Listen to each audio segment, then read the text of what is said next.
इस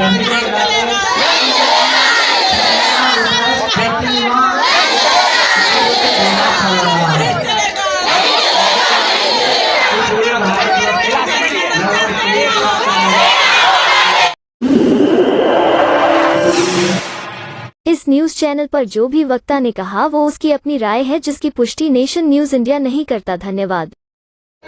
nation news India channel में आपका हार्दिक स्वागत है। आज हम जंतर मंतर पर फिर एक बार आशा वर्कर जंतर मंतर पर धरना प्रदर्शन करिए। हमारे बीच में सोनू जी आप लगातार धरना प्रदर्शन करती हैं, रोड पर रहती हैं, क्या समस्या सरकार की समझ में क्यों नहीं आ रहा है? जो आपके जो मांग है उस पर क्यों नहीं गौर हो रही है? सरकार हमारी मांग पर गौर क्यों नहीं कर रही है, इसीलिए ये लड़ रहे हैं और हम लोग लड़ाई बराबर करते रहेंगे जब तक सरकार हमारी नहीं सुनेगी। और सरकार ने इस समय इतनी चीज़ों को लागू कर रहे हैं। जो गवर्नमेंट स्कूल थे उन्हें प्राइवेट कर रहे हैं, क्योंकि प्राइवेट वालों के ही जिनके पास पैसा है उनके बच्चे पढ़ सकते हैं और उनके बच्चे ही कामयाब हो सकते हैं। विदेश में उनके बच्चे पढ़ने जा सकते हैं जिनके पास पैसा है। गरीब वर्ग के बंदे का मतलब कोई वैल्यू नहीं है, कोई उसके साथ कुछ नहीं है और काम सारा मजदूर वर्ग से ही लिया जाता है। सोनू जी, जिस समय आपने 75 दिन का धरना प्रदर्शन दिया था जी, उस समय यही सरकार के लोग, यही विधायक या जो कार्यकर्ता थे वो ये कहते थे आप हमारा साथ दे दो, हम आपकी समस्याओं का समाधान कराएंगे। तो क्या आज जो रेखा गुप्ता जी जो मुख्यमंत्री हैं या जो और मंत्री हैं वो आपकी समस्या का समाधान क्यों नहीं कर रहे हैं? रेखा गुप्ता जी से हम लोगों ने मुलाकात की।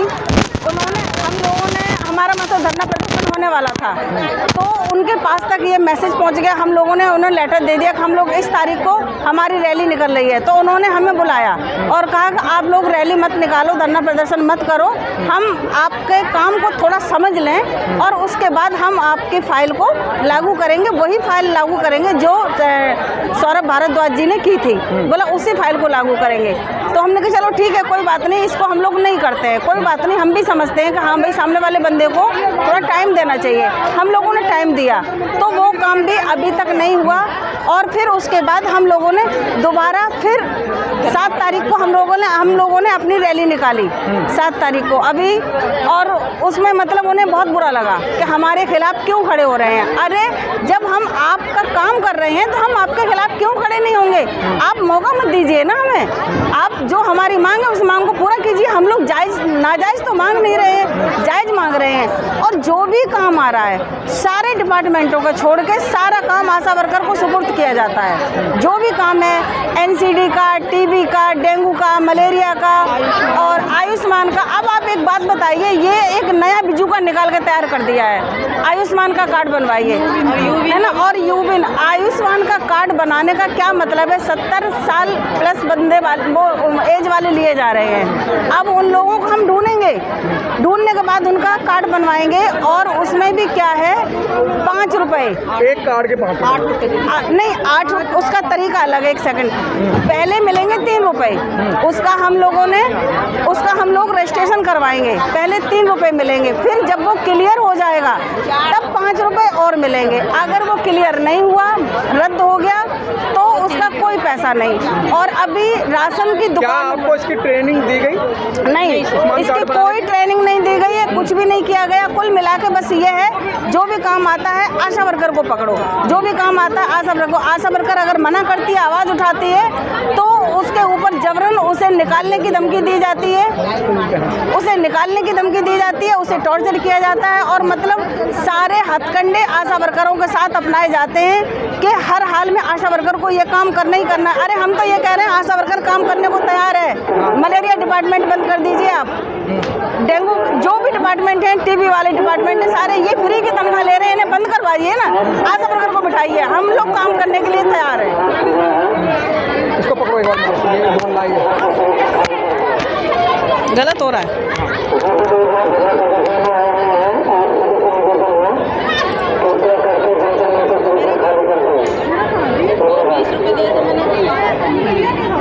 सोनू जी, नहीं लगता है कि आपको एक फुटबॉल समझ लिया है, एक पाले के अंदर बीजेपी, एक पाले के अंदर आम आदमी।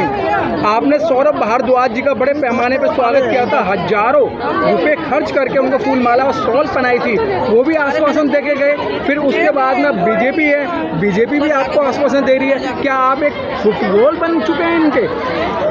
सर जी, फुटबॉल तो हम क्या बनेंगे, लेकिन हाँ इतना ज़रूर बोलेंगे, अगर आपने ये बात बोली है कि फुटबॉल बने हुए हैं, सर ये किक हम बराबर मारते रहेंगे और किक से एक दिन हम अपना गोल पूरा करेंगे और इस गोल को जब तक हासिल नहीं कर लेंगे तब तक हम बैठने वालों में से नहीं हैं। लेकिन मैडम आप तो आम जनता की एक रीढ़ की हड्डी है, आपको घर घर मालूम है कि आज इस घर के अंदर कौन सा बच्चा पैदा होगा, क्या होगा, लेकिन आपको रीढ़ की हड्डी क्यों नहीं मान रहे हैं? इस गूंगी बहरी सरकार से ना इतनी गुस्सा आती है सर, क्या करें इस गूंगी बहरी सरकार को किस तरीके से जगाएं। इन्होंने बस एक जो प्रण लिया हुआ था ना, हमारे माननीय मंत्री जी ने एक प्रधानमंत्री जी ने एक प्रण लिया हुआ था कि मुझे पूरा वर्ल्ड घूमना है। ये हमारे पैसों से पूरा वर्ल्ड घूम रहे हैं, इनकी कौन सी इतनी औकात है कि ये पूरा वर्ल्ड घूम लेंगे। कभी चीन में किसी को दोस्त बनाते हैं, कभी अमेरिका में किसी को, कभी ठीक है बहुत अच्छी बात है आप देशों से दोस्ती कर रहे हो, बहुत अच्छी बात है हमारे देश के लिए। अरे आप हिंदुस्तान के लिए क्या कर रहे हो? हिंदुस्तान के लिए अपने देश के साथ तो आप गद्दारी कर रहे हो, अपने देश को तो बेच रहे हो, सारे गवर्नमेंट सेक्टर सारे आप प्राइवेट कर रहे हो। और जितनी भी जो भी पुरानी बिल्डिंगें थी, जैसे किला है, ताजमहल है, क्या क्या, इन सारी चीज़ों को इन लोगों ने ठेके पे कर दिया, रेलवे ठेके पे कर दिया। मतलब समझ नहीं लगता है कि जो आपके जो आशा वर्कर हैं इनमें भी फाट पड़ गया है, फूट पड़ गई है, नॉर्थ ईस्ट की आशाएं कहीं भी दिखाई नहीं देती हैं। नहीं, ऐसा कुछ भी नहीं है सर। देखो वो तो 10 लोगों में ना 4 लोग जरूर ऐसे होते हैं जो थोड़े अनफिट होते हैं। वही कहते हैं ना कि जब ये हमारा देश आज़ाद हुआ था ना, तब भी तो इसी देश में गद्दार थे। उन गद्दारों की वजह से ना उन हमारे नेताओं की जान गई, तो वो गद्दार आज भी हैं सर। और आप ये सोच लीजिए, जो ये नेता है ना, ये नेता सबसे बड़े गद्दार हैं। अगर किसी बहन बेटी के साथ गलत होता है तो ये नेता ही तो नहीं आगे बढ़ने देते हैं, उन्हें सजा क्यों नहीं देने देते हैं? अरे आप ऐसी कानून क्यों नहीं बनाते हो जो कि ये जगह जगह गलत काम हो रहे हैं, बहन बेटियों के साथ क्या क्या नहीं हो रहा है, किस किस तरीके से निर्मम हत्या की जा रही है उनकी, निर्मम हत्या की जा रही है उनकी, और क्यों नहीं उन्हें फांसी की सज़ा दिलवाते हैं? क्योंकि इनकी बहन बेटियों के साथ नहीं हो रहा है। हम तो ये कह रहे हैं कि इनकी बहन बेटियों के साथ ऐसा हो, इनकी बहन बेटियों के साथ इतनी दर्दनाक मौत हो कि इन्हें एहसास हो। और दूसरी बात यह है कि ये जितने भी ज़्यादातर ये बड़े बड़े पद पे जो नेता बैठे हैं ना, इनकी कहाँ औलाद है?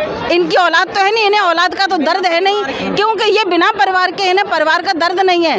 अपने बीवी का सम्मान नहीं कर पाए, पूरा जीवन उसका मायके में बीत गया।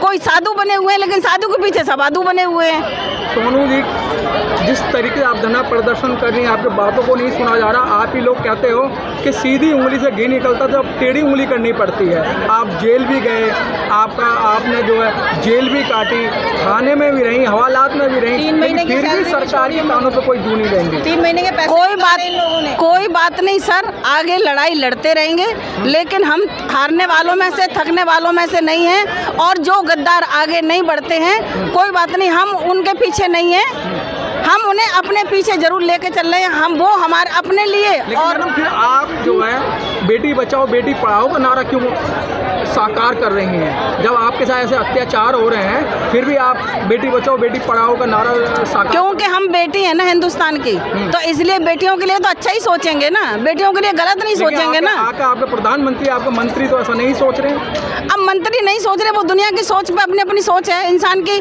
हर इंसान की सोच एक सी नहीं होती है।